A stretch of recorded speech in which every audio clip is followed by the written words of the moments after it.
Assalamualaikum warahmatullahi wabarakatuh.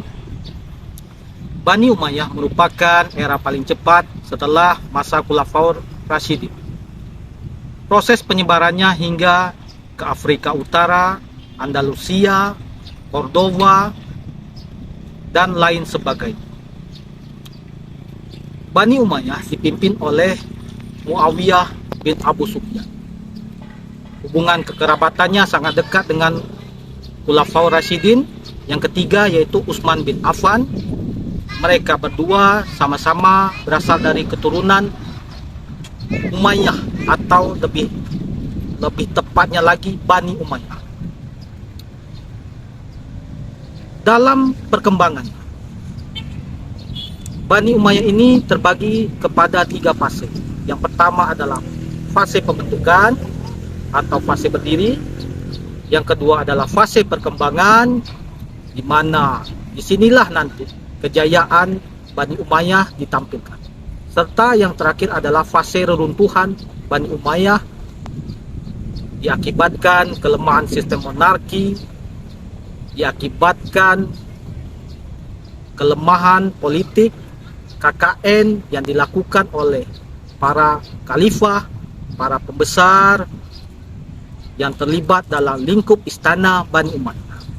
Tidak hanya itu saja, faktor eksternal reruntuhan berasal dari serangan Bani Abbasiyah, melihat titik kelemahan terhadap kekhalifahan terakhir Bani Umayyah, Marwan bin Muhammad sebagai raja ke-14. Terdapat celah wilayah-wilayah Bani Umayyah yang telah melepaskan diri dan tidak mampu menjaga kesolidan persatuan dalam Bani Umayyah itu sendiri. Banyak video yang membahas tentang peradaban Bani Umayyah di Damaskus mulai dari tahun 661 sampai 750 Masehi.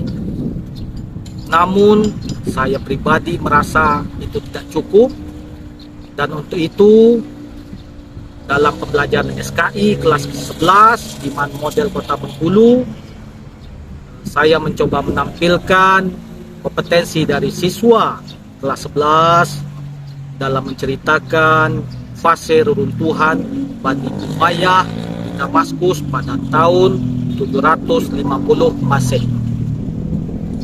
Assalamualaikum warahmatullahi wabarakatuh. Nama saya Zahra Tariska, saya dari kelas 11 Agama. Di sini saya akan menceritakan kembali video mengenai Khalifah keruntuhan dinasti Bani Umayyah.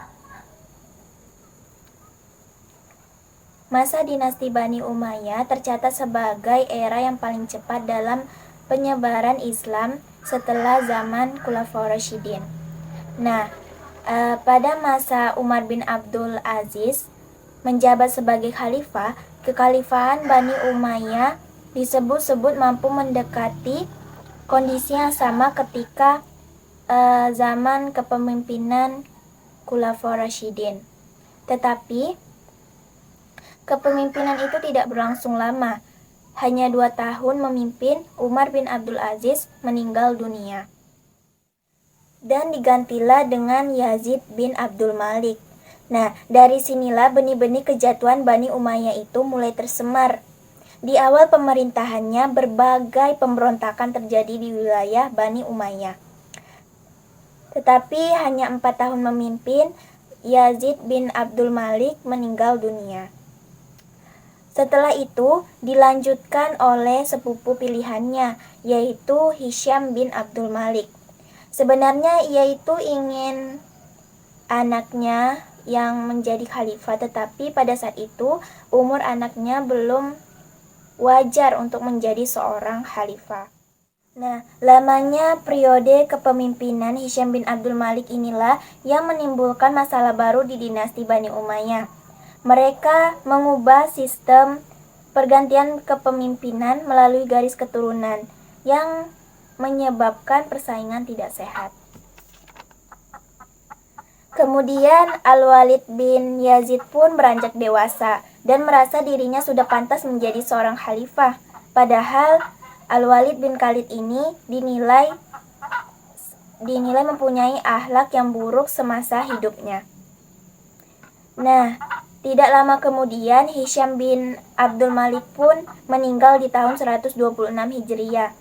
Dan Al-Walid langsung dilantik menjadi khalifah di usia 37 tahunnya.